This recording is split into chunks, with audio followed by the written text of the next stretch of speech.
ထောက်ပံ့ခြင်းနဲ့ရုန်းကန်ဖြတ်တန်းခဲ့ရတဲ့ကော်နာမဂရီဂိုရဲ့အိမ်မက်တွေကိုတဦးရဲ့ခါးစည်းခံဖြည့်ဆည်းပေးခဲ့သူ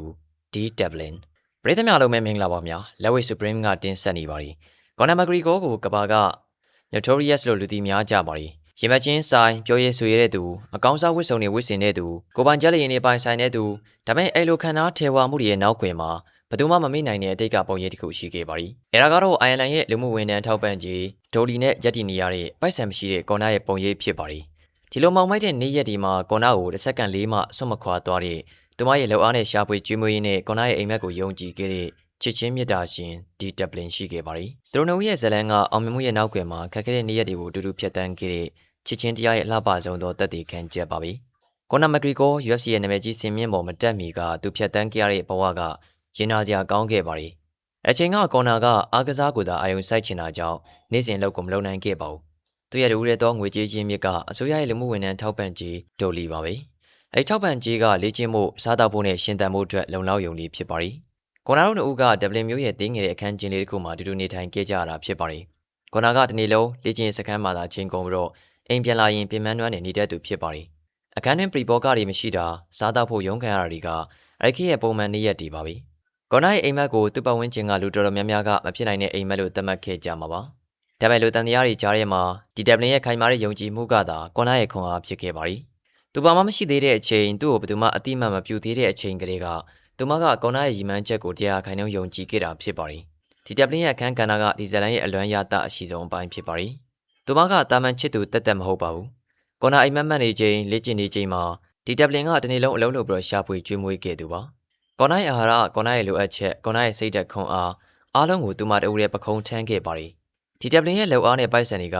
လက်လုံးမှာစားဝင်နေရတဲ့အတွက်သာမဟုတ်ဘဲနဲ့ကော်နာရဲ့အနာဂတ်အိမ်မက်ကိုယင်းနှမြုံနှံလိုက်ခြင်းပါပဲ။ဒီလိုဘာမှပြန်မရနိုင်သေးတဲ့ခြေနေမှာတောင်မှဆွန်လုံးနေတာခံခဲ့တဲ့သူမရဲ့ချစ်ချင်းမြတ်တာကတကယ်ကိုလေးနက်ပါတယ်။ကော်နာရှုံးနေတဲ့အခါစိတ်ဓာတ်ကျတဲ့အခါပိုက်ဆံမရှိလို့အခက်အခဲရင်ဆိုင်ရတဲ့အခါတိုင်းမှာဒီကကော်နာရဲ့အားကိုးရာပခုံးမီယာနေရာလေးဖြစ်ခဲ့ပါတယ်။သူမကကော်နာကိုမင်းကကမ္ဘာချန်ပီယံဖြစ်လာမယ်သူလို့နေ့စဉ်နဲ့အမျှအားပေးခဲ့သူဖြစ်ပါတယ်။သူမသာမရှိခဲ့ရင်ကော်နာကလန်တွက်မာတွေလက်လျှော့သွားနိုင်ပါတယ်။ကော်နာရဲ့ဘဝမှာအပြောင်းလဲကြီးမားဆုံးဖြစ်စေခဲ့တဲ့ UFC ပွဲဥထွက်တွေနဲ့အောင်ပွဲတွေမှာသူတို့နှစ်ဦးရဲ့အမူအရာကပရိသတ်တွေကိုအမြဲတမ်းရင်နာစေခဲ့ပါတယ်။ကော်နာပထမဆုံး UFC ပွဲစဉ်တွေမှာနိုင်ပွဲရပြီးတော့သူလုံးလေးရှိတာကကွင်းထဲမှာပျော်ရွှင်စွာအုပ်ဟစ်ပြီးတဲ့နောက်ဒီဒက်ဘလင်စီကိုအရင်ဆုံးပြေးသွားတာပါပဲ။ပြီးတော့သူမကိုခါတက်ခန်းစားချက်တွေနဲ့ဖတ်ပြီးတော့ငိုကြွေးတတ်ပါတယ်။အဲ့ဒီမျက်ရည်တွေကအောင်ပွဲရဲ့မျက်ရည်မဟုတ်ပါဘူး။ငါတို့ဘယ်လောက်တောင်မှခက်ခဲခဲ့ရလဲဆိုရင်အတိတ်ကဆင်းရဲဒုက္ခတွေကိုပြန်လည်မြင်အောင်ပြီးတော့ကြာလာတဲ့မျက်ရည်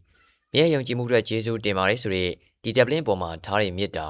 ာကဘာကိုငါတို့အောင်မြင်ပြီဆိုတာပြသလိုက်ပြီဆိုတဲ့ရင်နှင်းခံစားချက်စစ်တည်ဖြစ်ခဲ့ပါလိမ့်မယ်။ကော်နာပွဲနိုင်တိုင်းမှာဒီဒက်ဘလင်ကလည်းမျက်ရည်ကျတဲ့သူဖြစ်ပါတယ်။သူမရဲ့မျက်ရည်တွေကလည်းစိတ်လှုပ်ရှားမှုနဲ့တက်ပြင်းချမှုတွေရောထွေးနေပါတယ်။ငါရဲ့နှိမ့်နာခံမှုတွေချီးနှီးမဖြစ်ခဲ့ဘူးဆိုတဲ့ဝမ်းသာမှုကသူမရဲ့ရင်ထဲမှာပြည့်နှက်နေမှာပါ။အခုဆိုရင်တော့ကော်နာက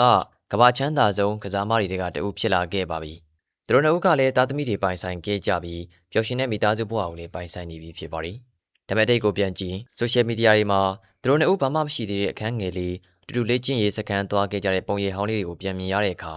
ပရိသတ်တွေကကြည်နူးလွမ်းမိုးရပါတယ်။အခု luxury ကားတွေမန်စီယိုနေနဲ့နေထိုင်နေတဲ့သူတို့ရဲ့ပုံရိပ်ထက်တိတ်ကရိုးရှင်းတဲ့အခန်းလေးထဲမှာချစ်ချင်းမြတ်တာပြည့်နေနေထိုင်ခဲ့တဲ့ပုံရိပ်ကပုံမဘရမတန်ဖိုးရှိတယ်လို့ခံစားရစီပါတယ်။ကော်နာနဲ့ဒီဒက်ဘလင်တို့ရဲ့ဇလန်းကပိုက်ဆံမရှိတဲ့အချိန်မှာပေးခဲ့တဲ့ချစ်ချင်းမြတ်တာကငွေကြေးနဲ့အောင်မြင်မှုတွေရလာတဲ့အခါမှာပေးတဲ့ချစ်ချင်းမြတ်တာထက်ပိုပြီးတော့စစ်မှန်တယ်ဆိုတဲ့သဘောတရားကိုပြသနေပါတယ်။ဒီဒက်ဘလင်ဟာကော်နာရဲ့ပိုက်ဆံကိုချစ်ခဲ့တာမဟုတ်ပဲသူ့ရဲ့အိမ်မက်ကိုပဲချစ်ခဲ့တာပါ။ကော်နာမဂရီဂိုရဲ့ဇလန်းကအကစားမတူရဲ့အောင်ပွဲသာမကစစ်မှန်တဲ့အချစ်ဇလန်းတစ်ပုဒ်ပါပဲ။သူရဲ့ဘဝမှာကြီးမားဆုံးသောချန်ပီယံစုကအချစ်ချင်းမြတ်တာနဲ့ယုံကြည်မှုပြည့်ပေးခဲ့တဲ့ဒီဒက်ဘလင်ဖြစ်ပါတယ်။သူတို့နှစ်ဦးရဲ့အစောပိုင်းနေ့ရက်တွေကခက်ခဲတဲ့ဖြတ်တန်းမှုတွေအောင်ပွဲရပြီးတဲ့နောက်ကွင်းထဲမှာပွေဖက်လို့ငိုကြွေးခဲ့တဲ့မျက်ရည်တွေဒါရီအားလုံးကကော်နာရဲ့စိန်ခံကားတွေလက်ပတ်နာရီတွေထက်ပိုပြီးတော့မှတန်ဖိုးရှိတဲ့လွမ်းဆုပ်ဖွယ်ရာအမွေနှစ်တွေဖြစ်ပရိသတ်ရဲ့ရင်ထဲမှာထာဝရတည်ရှိနေပါလိမ့်မယ်။ကြည့်ရှုပေးကြတာအားလုံးကိုကျေးဇူးထူးတင်ရှိပါတယ်ခင်ဗျာ။